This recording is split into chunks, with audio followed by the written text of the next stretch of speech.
saan ka man sa mundo.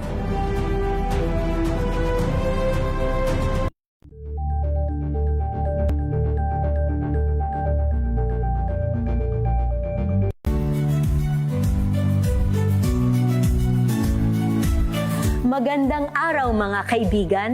Ito po ang inyong balerina ng bayan, si Lisa Makuhay Lizalde, na nag-aanyaya sa inyong samahan kami at ang aming mga espesyal na panauhin para sa kalahating oras ng masayang kwentuhan sa aming programang Art to Art, kung saan ang usapang sining at kultura ay para sa lahat. Huwag kaliligtaan, tuwing linggo, alas 3:30 ng hapon, dito lamang sa DZRH Radio, DZRH TV, at via online streaming.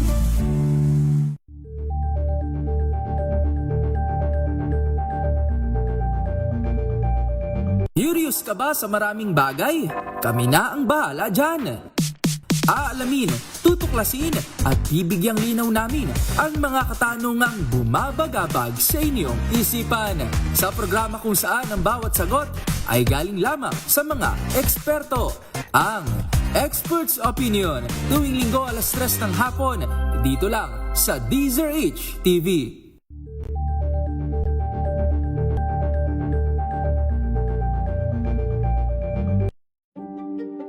Buklatin ang mga pahina. Pakinggan ang boses ng lipunan.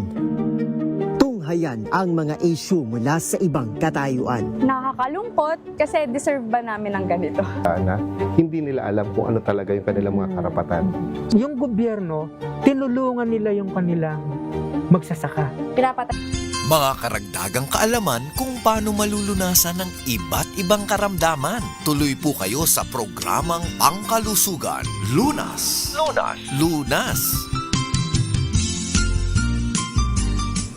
It's a Midweek Wednesday. Samahan niyo po kami sa loob ng isang oras at pag-usapan po natin ang ating kalusugan, pangangalaga po ng ating katawan at pag-iwas sa iba't ibang karamdaman. Welcome po sa programang Lunas Extension sa DZRH at RHTV. Makakasama po Ella ni Bensal at ngayong gabing ito sasamahan pa nga rin po tayo ng ating pinagkakatiwalaang surgical oncologist mula sa Manila Doctors Hospital and Professor of Surgery sa UP Manila. I-welcome po natin, Dr. Marco. Good evening po at kumusta naman? Ma'am Eli daw ang tawag sa iyo ng iyong mga kasamahan dyan. So Ma'am Eli, kumusta rin? Salamat sa iyong walang sawang pag-anyaya.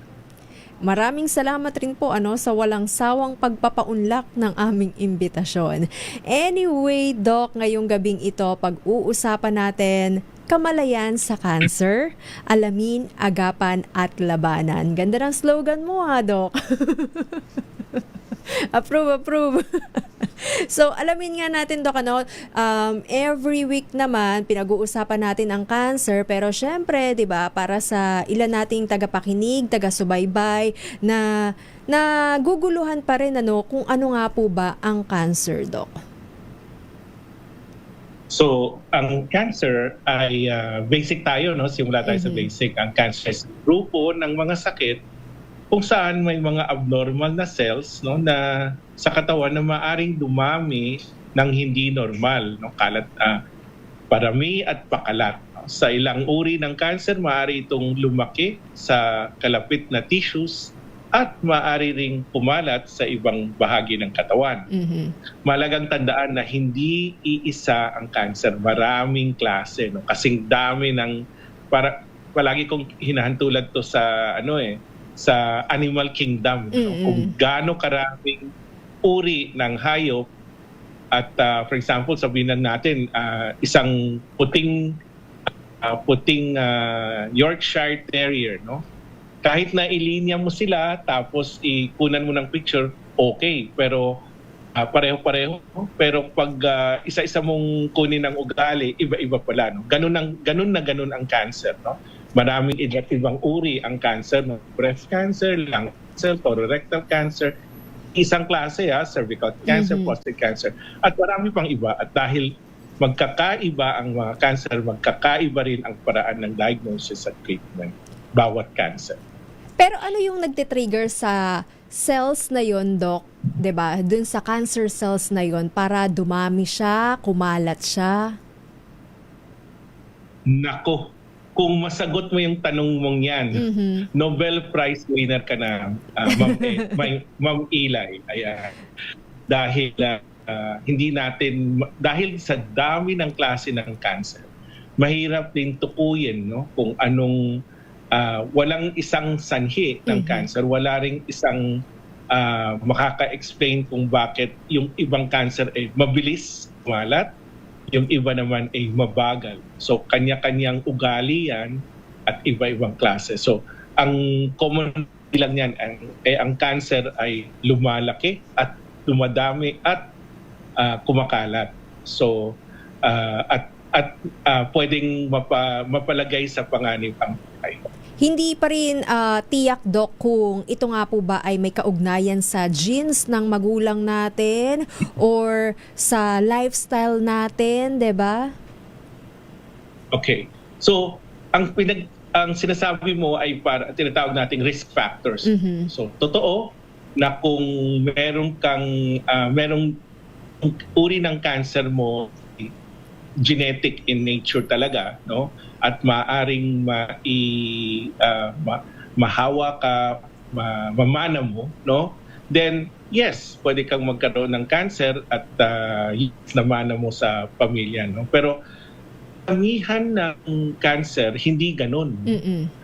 Siguro in general, explain lang natin ng mga ma-explain natin or magagamit natin yung pagmamana sa isang sanhi ng cancer ay mga 10, maybe 15 or up to 20% lang.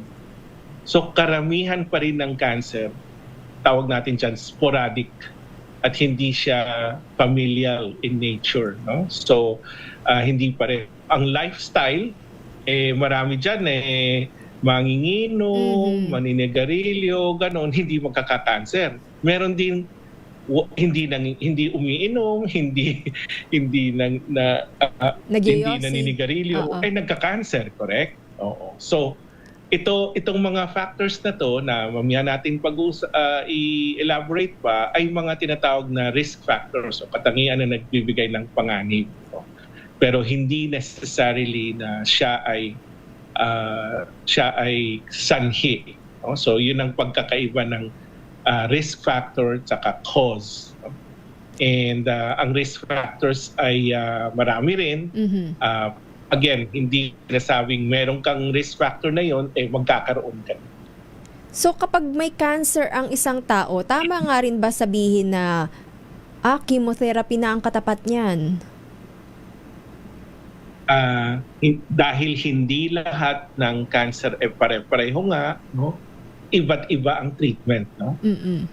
So depende. So sa pagsagal nating pinag-uusapan, narinig mo naman na may cancer na inoperahan, may cancer na binibigyan ng chemo, no? Iba't ibang uri cancer, iba't ibang treatment at ang mga factors maliban sa uri ay ang stage, ang lokasyon, yung overall health pasyente at iba pang medical factors. So kaya napakahalaga ng tamang diagnosis no at evaluation ng mga doktor. Okay, pag-usapan pa nga po natin Doc, bukol, cancer, treatment, diagnosis, lahat po yan ating babalikan maya-maya. Para nga rin po sa may mga katanungan tungkol sa ating discussion, i-post na po yan sa ating Facebook page na DZRH News. Magbabalik po tayo pagkatapos lamang po ng ilang paalala. Oras po muna natin sa buong Pilipinas, 46 minutes after 7 in the evening. Ang oras na yan ay hatid Sa lahat ng bagay, simula pa lang, siguraduhing max protection na. Kasi pag kulang ang proteksyon, baka madaling masira. Sa ngipin, dapat may max protection din. Max sa halaga ng Unique Toothpaste. With Max Protect Formula, help stop cavities before they start, while keeping breath fresh. Try Unique Maximum Fluoride Protection. Para max alaga, max protektado. ACS.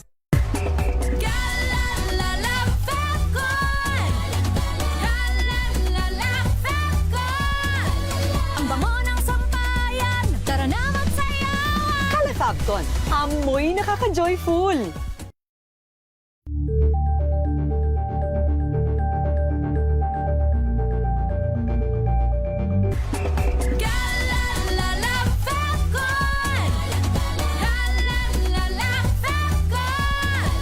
Ang bango ng sampayan, tara na magsayawan! Calafabcon, amoy nakaka-joyful!